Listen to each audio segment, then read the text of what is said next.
adolescência, riscos e proteção. O que a família pode fazer para ajudar o adolescente nessa fase tão delicada? Nós conversamos sobre esse assunto com a professora Ana Carolina Gonçalves. Acompanhe o programa.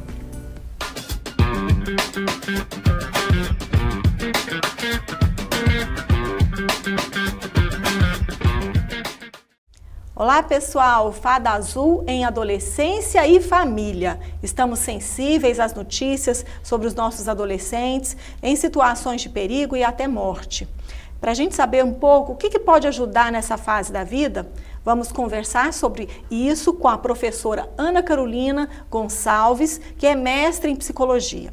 Professora, muito obrigada pela sua presença, por estar aqui conosco e a gente poder bater esse papo tão importante. Agradeço o convite, Ana Paula, para a gente esclarecer os fatores de proteção.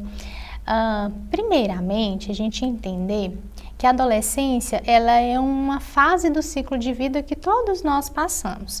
É uma fase da transição entre a infância e a idade adulta. A adolescência, ela até então, é uma construção social a respeito do que esse adolescente faz, da maneira como nós, as pessoas, precisam entender que são comportamentos específicos que são vistos nessa fase. É uma fase onde o indivíduo ele precisa amadurecer de forma cognitiva, física e psicossocial. Então, quando nós deparamos com adolescente, sempre tem aquela frase, né? O adolescente é o rebelde, o adolescente é uma fase difícil, mas é uma fase de descobertas. Descobertas de quem é ele na sociedade, quais papéis que ele vem a desempenhar. É um momento que há um distanciamento que é natural da família, porque esse adolescente ele vai buscar no outro, né, nos colegas da mesma faixa etária, uma certa identificação, de pertencimento mesmo. Então é muito comum a gente ver adolescentes em grupos específicos, em comunidades específicas, porque são nesses grupos que eles conseguem se entender de forma mútua. E os pais, às vezes, não entendem que esse movimento é natural. Porque até então, os pais, eles estão ali vendo aquele indivíduo como uma criança. E essa criança, até fazer esse distanciamento de que esse indivíduo, ele está crescendo aos poucos e que ele está se tornando adulto, que é essa fase da adolescência, para esses pais ainda gera uma certa resistência, a uma certa dificuldade. E é quando alguns pais tem aquele momento de tensão com os filhos, de não saber até que ponto eu posso ir, né? Eu posso entrar na vida do meu filho e até que ponto eu deixo o meu filho viver a vida dele. Né? Então há essa dificuldade, haverá sim conflitos de interesses, conflitos daquilo que esse adolescente precisa ou não fazer, de limites e por aí vai. É uma fase delicada, porque o adolescente está em crise. Ele está se descobrindo como uma pessoa, deixando de ser aquela total dependência para ver o que eu posso fazer sem meus pais, o que eu consigo fazer direito e quem sou eu, né? Um pouco dos meus pais, mas diferente deles. E os pais parece que também entram numa crise. Eles ficam angustiados. Nossa, meu filho já sai sozinho, meu filho já não me dá notícia durante o dia.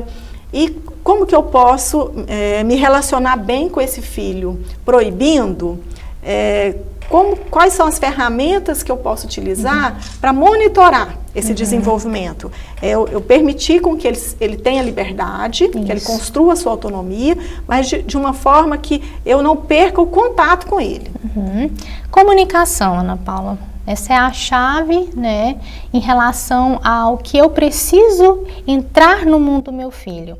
E esse filho no seu, porque até então a percepção dele, né, vai mudando com o tempo.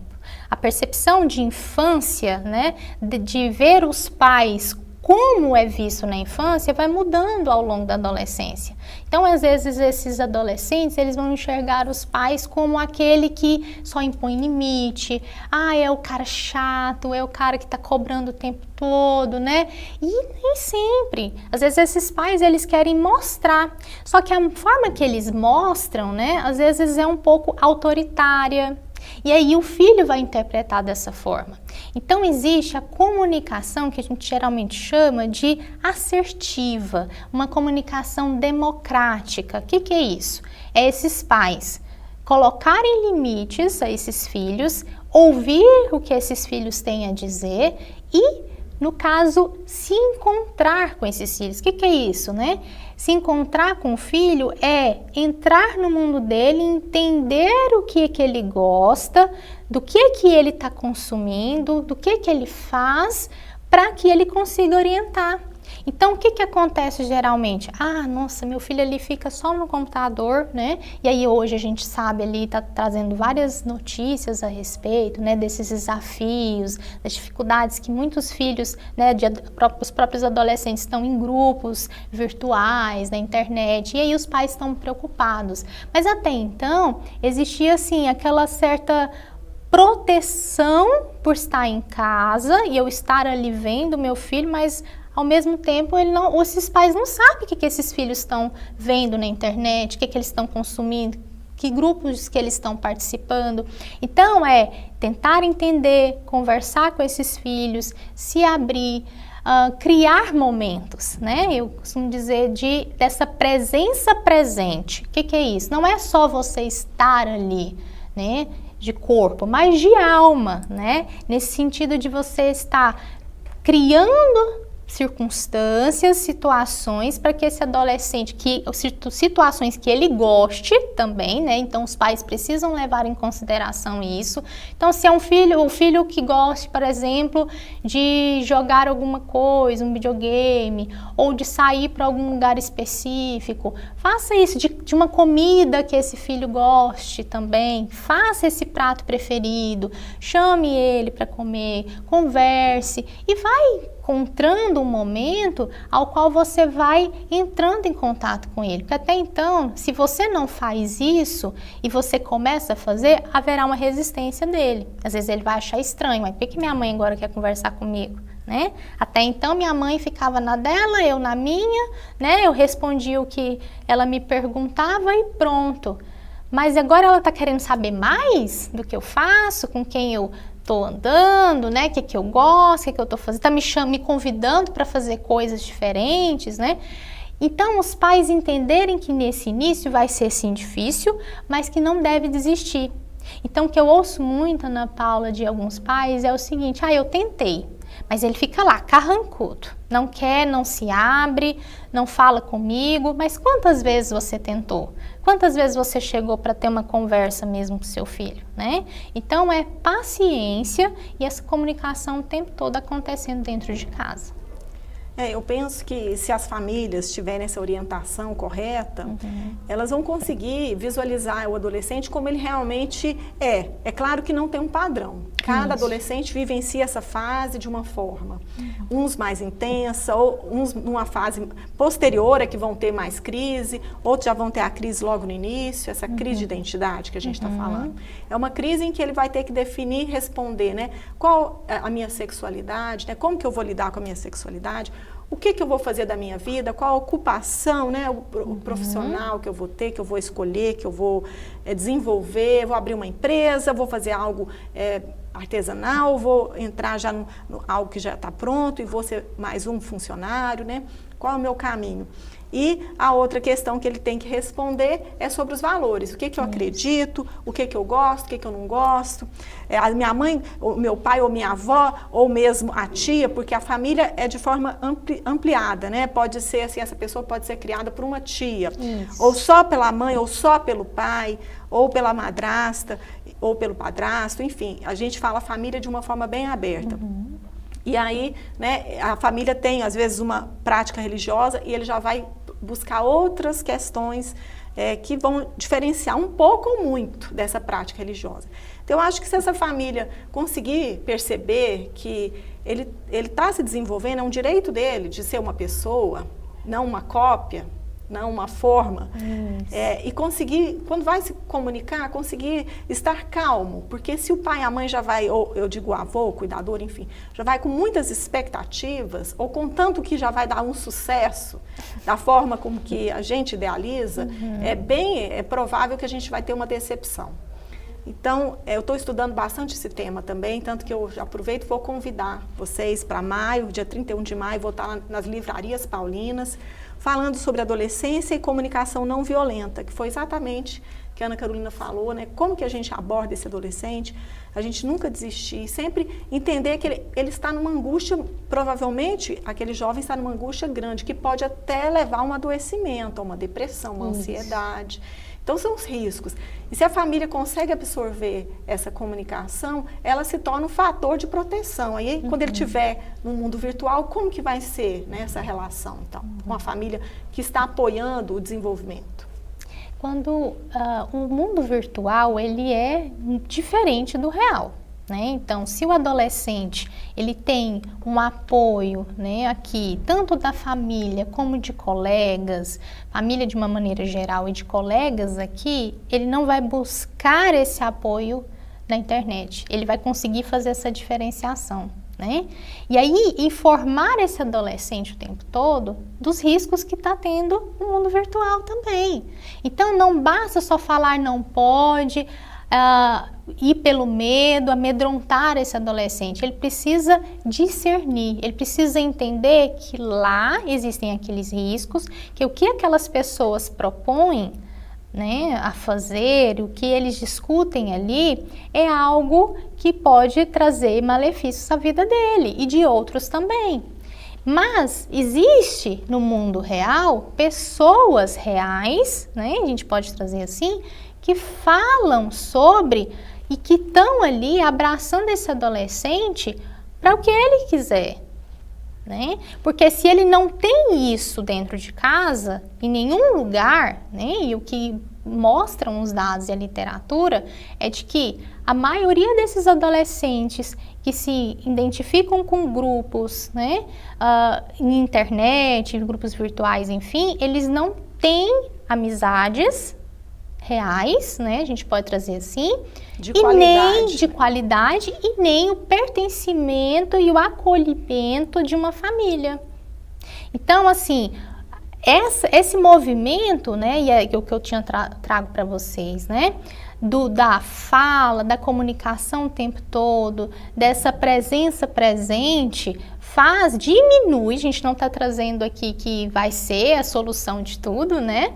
Mas diminui os riscos desses adolescentes estarem nesse mundo virtual, enfim, né? Consumindo às vezes tanto pornografia como grupos de risco, né? Enfim, desafios, enfim. Então isso é um dos fatores aos quais a família precisa estar sempre ciente, ouvir esse adolescente e também colocar limites, né? Porque às vezes o adolescente ele fica ali solto horas e horas pela madrugada, mas a família acha que por ele estar dentro de casa, ele está protegido, por exemplo. É o limite do tempo que pode acessar, isso, os dias que pode acessar, até que hora que pode, se às vezes fica fora de casa, até que horário que fica. Então, se na infância se tinha essa rotina, né, que cumpre, a criança ela cumpre uma rotina, ela tem limites. Isso são hábitos saudáveis que devem ser desenvolvidos. Isso deve, né, persistir e continuar na adolescência também. Lógico que não vai ser rigoroso, às vezes, como é na infância, né? Porque até você precisa ouvir o adolescente. Há uma maior flexibilidade, mas horários devem ser cumpridos da mesma forma. Agora, se não tinha tanta rotina na infância, é o momento de começar a introduzir. Aí vai ter que se usar muitas estratégias visuais, recompensas, fazer trocas, combinados, muita negociação para você introduzir rotinas. Horário, né, para almoçar, horário para dormir, horário para fazer tarefa, as atividades escolares, extraescolares. ser firme. Eu não quero ir, mas é necessário. Isso. Nós fizemos um compromisso, a gente resolveu isso em conjunto, que você faria essa atividade. Então, para mudar só no outro semestre. Não dá para mudar agora no meio do caminho, a não ser uma força maior, algo assim. Mas vamos persistir até o fim do semestre. Então, tem que ter essa negociação, essa argumentação nessa relação. É ativa, é uma relação viva. Isso. Cada dia é um dia novo, né? Porque esse adolescente também vai mudar de humor. Um dia ele está mais calmo, um dia ele está mais explosivo. E a adolescência está começando cada vez mais cedo. Então a gente pensa, adolescente é com 15 anos. Não, a puberdade já está com 6 anos, já está entrando na puberdade, 8 anos. Se for menina, entra mais cedo. Então, e o cérebro, ele só finaliza essa parte de raciocínio mais lá na frente. Então, como que é esse amadurecimento do cérebro? Ele não está pronto. Não está. Né? E aí, às vezes, a gente culpa o adolescente o tempo todo que ele é impulsivo, né? Não resolve os problemas dele, ele não decide. Porque desde a infância, de uma forma geral, o que vai sendo desenvolvido são sistemas de recompensa e as emoções. E o adolescente, ainda por essa parte, né, do cérebro já está desenvolvida, o córtex pré-frontal, que é que é responsável pela tomada de decisão, planejamento, autocontrole, ainda está em desenvolvimento. Ele vai desenvolver ali meados até o final dos 24, 25 anos. Né? Então, como que um adolescente toma consciência, como ele toma uma decisão, como que ele planeja, né? Em relação a qualquer comportamento que ele tem, ele vai usar o sistema límbico, ele vai usar as emoções para conversar, para tentar entender o que está acontecendo no seu mundo, né? Então, por isso que algumas atitudes, elas são impulsivas, porque são atitudes que são respostas emocionais, né? Então, não é como o adulto que tem esse freio inibitório, né? O adulto, ele consegue controlar, eu consigo entender, eu consigo planejar melhor do que um adolescente. Mas, então quer dizer que se o adolescente, ele, né, age por impulsividade, a gente cruza os braços e não ensina? Não. Aí, né, desde a infância, adolescência, por isso que eu falo dessa importância aqui com a Ana Paula, né, da rotina e de responsabilidades, é porque é quando se é treinado e esse adolescente consegue, né, às vezes parar para entender o que está acontecendo e tomar melhores decisões. Porque se isso não acontece, não existe um adulto para informar, não existe um adulto para educar nessa situação, ele vai agir mesmo sempre com impulsividade. A importância desse adulto responsável lidando bem com esse adolescente. Isso. Então, Ana Carolina, só tenho a agradecer pelas informações aqui valiosas, a gente poder amparar essas famílias e reforço o convite, dia 31 de maio, nas livrarias paulinas, uma formação sobre adolescência e comunicação não violenta. Até lá, então, pessoal. Obrigada. Muito obrigada. Obrigada. Foi um prazer estar aqui com vocês.